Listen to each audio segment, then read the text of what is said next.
What up, Blockchain Nation?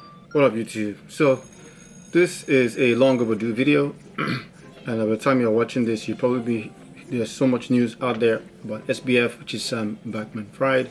Welcome to All Things Blockchain, and I want to give my perspective about what's going on in the SBF saga. Of course, by the time you're watching this, you know that this has been dubbed as one of the biggest events, or one of the biggest Ponzi schemes, one of the biggest scams probably in the history of the world. Just to give a brief background, SBF is Sam Bankman-Fried. He is the CEO and owner of a company called FTX, and also at the same time he was the founder of Alameda Research.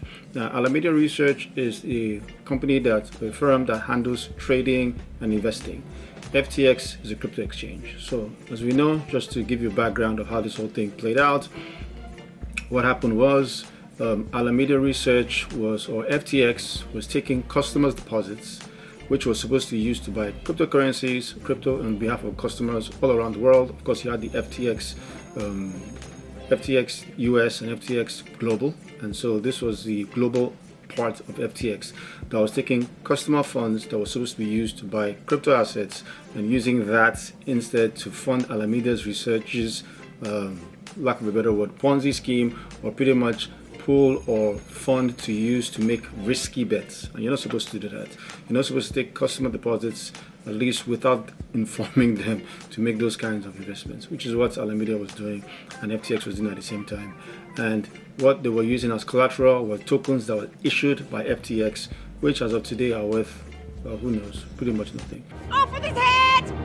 So this is a fascinating story at the time, and so eventually what led to the downfall of FTX was a report by, I believe it was by CoinDesk, explaining how FTX was exposed to so much, or Alameda was exposed to so much of FTT's tokens. Ultimately, CZ, who is the CEO of Binance, had a huge portfolio or a huge investment in FTT tokens and decided to dump that on the open market. And as you know, economics is more of supply and demand, and people hearing about these dump of FTT tokens ended up a spiral dive or a spiral decline in the price of FTT, and the rest is history. So eventually some SBF was free for the longest time, working as a free man until he was arrested, and he was in a Bahamian prison, which was insane, and then extradited to the US, where he is now facing trial at the time recording this. A lot has happened, his judges has been changed, but just to look back at some of the interesting things around this story that will just make you say, wow. First was a lot of things, even at FTX, how their staff was being paid. There wasn't a proper audit trail of people who were actually working at FTX, and so staff were paid in one of the most ridiculous matters. One of the most ridiculous ways. What would just happen is somebody would send a message and say, hey, I mean, it was just ridiculous. Second thing was the bets that they were taking.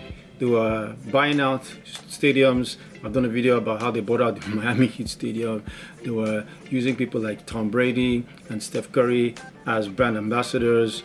Mr. Wonderful is also a brand ambassador for FTX, very outspoken about what's going on there. I'm getting into crypto with FTX. You in? It's FTX. It's a safe and easy way to get into crypto.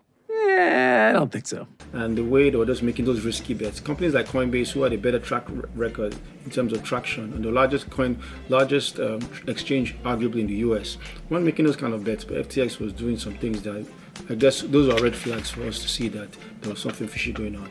Obviously also is the parents' involvement.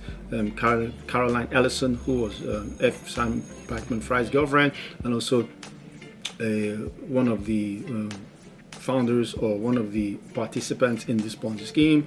Interesting that her dad, who is a professor at MIT, is also close to Gary Gensler, who is the SEC chairman. I mean, the whole cobweb of involvement is getting crazier and crazier. And that brings me to my fourth point, which is that, or things to consider about this case or about this story, is the fact that one of the largest donors to the Democratic Party was actually SBF. And we're talking in volumes of millions of dollars. And also, one of the co-founders of FTX was also a large donor to the Republican Party. So just show you how deep this whole web goes into. And also something to also look at, my other point is that they were also in bed with major political players. When I mean in bed, I mean they were cozy with people like Maxine Waters and a whole bunch of other people. So the web just keeps on going into this whole chaos of pandemonium, and it's just, the whole thing is just messy. The question now is, will crypto really rebound from this? I mean, as the time unfolds and things begin to unravel, I think it's very likely that some Bankman-Fried will go to prison. I think that's very, very likely. Even look at all the things that he's been charged for, even though he's pleading not guilty. I don't see how he's going to get past this. Even Bernie Madoff and what's her name, the Theranos lady, it might take years. This court case might take years for him to eventually get sentenced. But I believe that ultimately he will get sentenced because it's a whole mess. The question now is, how is this going to affect cryptocurrency? Well, at the time I'm recording this, there's a huge inflation in the US, there's war going on in Ukraine, there is a possibility of inflation and also a depression coming along the next couple of years. I believe there are certain factors that we should look at.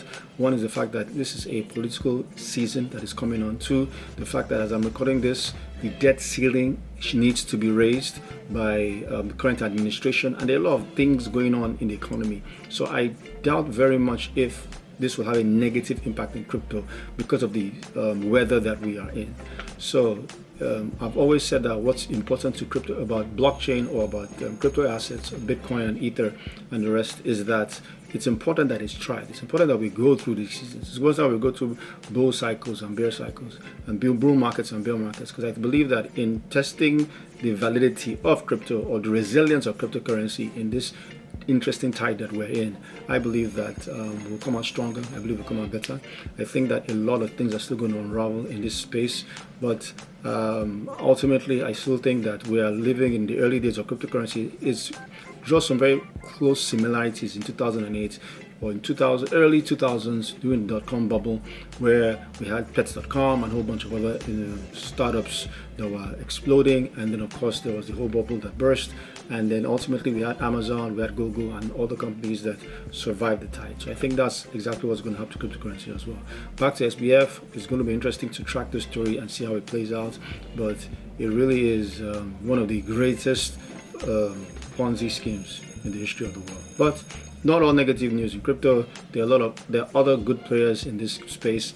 I've done a video about somebody called Beeple, who has created fantastic NFTs. I know it's a swing in comparison to what's going on in the SPF space, but I definitely think it's a video worth watching.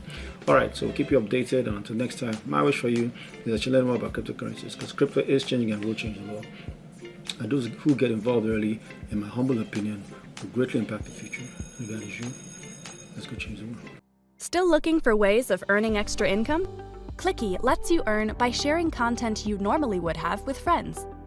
Go to www.clicky.com and register a new account. Now you can start earning easily. Find out more about Clicky on any of our social media handles. Clicky. Create, share, earn.